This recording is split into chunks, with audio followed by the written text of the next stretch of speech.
Assalamualaikum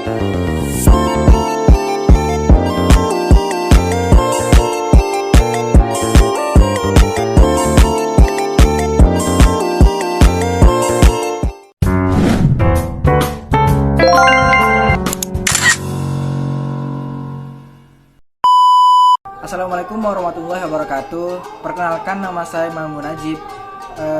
Saya di sini akan menjelaskan atau memaparkan pengertian teori ekonomi kolektif, contohnya, teori, dan lain sebagainya. Yang pertama-tama itu adalah pengertian teori ekonomi kolektif. Teori ekonomi kolektif adalah cabang ilmu ekonomi yang mempelajari bagaimana individu berperilaku dan membuat keputusan dalam konteks kelompok. Berbeda dengan teori ekonomi tradisional yang berfokus pada individu.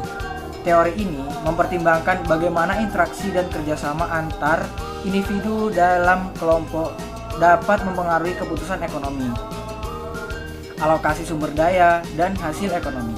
Teori utama ekonomi kolektif itu ada 4, yaitu yang pertama, teori pilihan sosial.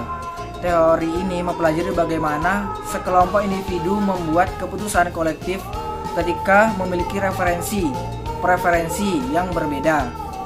Teori ini membahas berbagai metode pengambilan keputusan seperti voting, negosiasi, dan musyawarah. Yang kedua, teori tindakan kolektif. Teori ini menjelaskan mengapa dan bagaimana individu bekerja sama untuk mencapai tujuan bersama. Yang ketiga, teori ekonomi kelembagaan. Teori ini mempelajari bagaimana lembaga seperti aturan, norma, dan organisasi mempengaruhi perilaku ekonomi. Teori ini membahas bagaimana lembaga dapat membantu kelompok mencapai tujuan bersama, serta bagaimana lembaga dapat berevolusi seiring waktu. Yang keempat, teori ekonomi koperasi. Teori ini mempelajari bagaimana koperasi sebagai bentuk organisasi ekonomi kolektif dapat membantu individu mencapai tujuan bersama.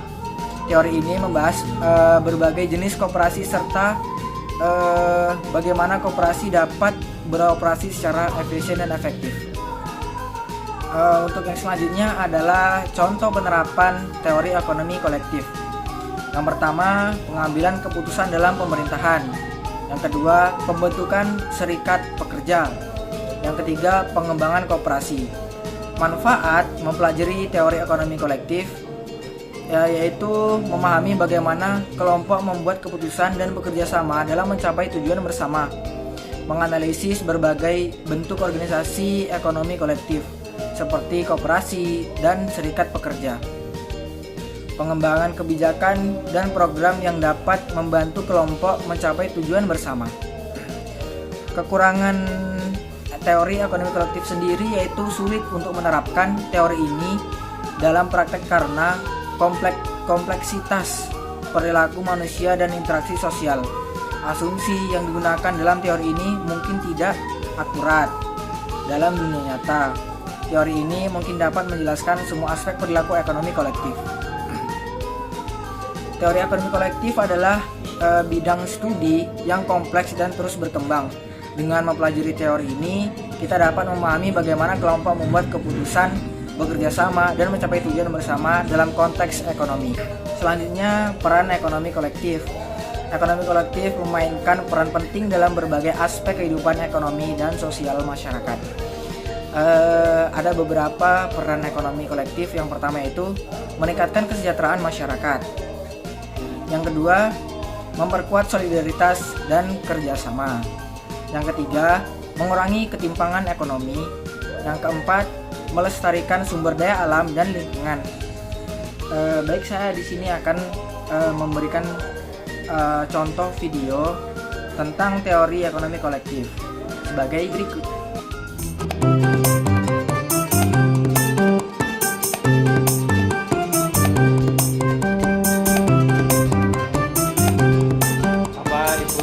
Marilah kita berdiskusi membahas masalah yang telah kita hadapi, yang kemarin sudah disurvei oleh ibu-ibu dan bapak yang lain. Untuk itu akan kami tempelkan hasil survei yang telah dilakukan. Setelah proses survei mawas diri selesai, hasilnya disampaikan dalam lokakarya atau musyawarah masyarakat desa. Hasil dari survei mawas diri dikembangkan menjadi langkah-langkah yang lebih real yang dapat dilaksanakan oleh masyarakat untuk merubah kebiasaannya. Dari survei ini yang telah dilakukan oleh Bapak Ibu kemarin, ini ada beberapa peroleh tabel dari perilaku kita semua.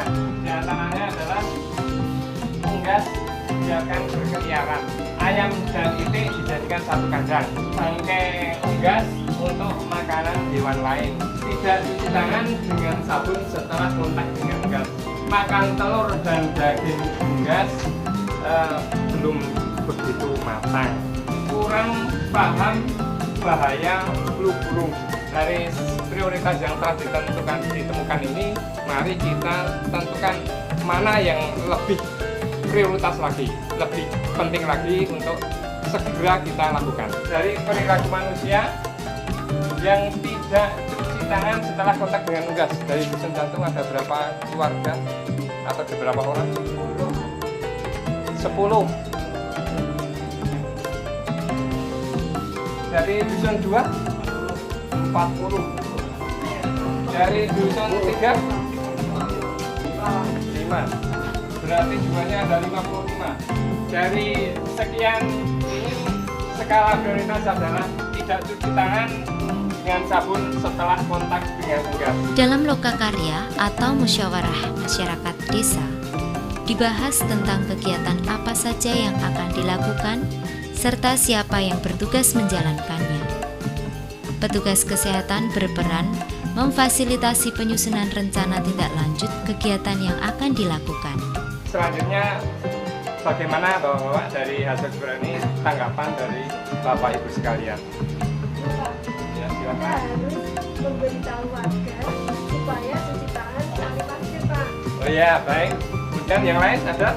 Hasil lokakarya atau musyawarah masyarakat ini menjadi dasar untuk melaksanakan kegiatan selanjutnya. Banyak hal yang dapat dilaksanakan kelompok-kelompok masyarakat di desa untuk ikut berpartisipasi dalam upaya menjaga desa bebas dari flu burung. Kapan? Pak lebih baik, Pak. Ya, Pak. Mulai minggu depan, Pak. Dari Ibu Guru, Bapak Guru, dan dari PKK Posyandu, siap? Sanggup? Mungkin itu saja yang dapat saya paparkan tentang teori ekonomi kolektif.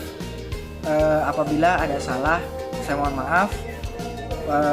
Wassalamualaikum warahmatullahi wabarakatuh.